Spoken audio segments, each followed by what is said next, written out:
Products that have hundreds, thousands, or even millions of permutations present challenges for shoppers and merchandisers. For merchandisers, it's cost prohibitive and tangibly impossible to photograph thousands of product variants. For shoppers, they often cannot see all the product variants visualized.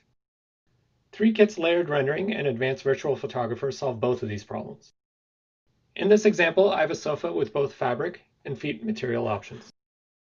This isn't a challenge for interactive 3D, but quickly becomes a problem for actual photography. For photography, this can quickly become a problem.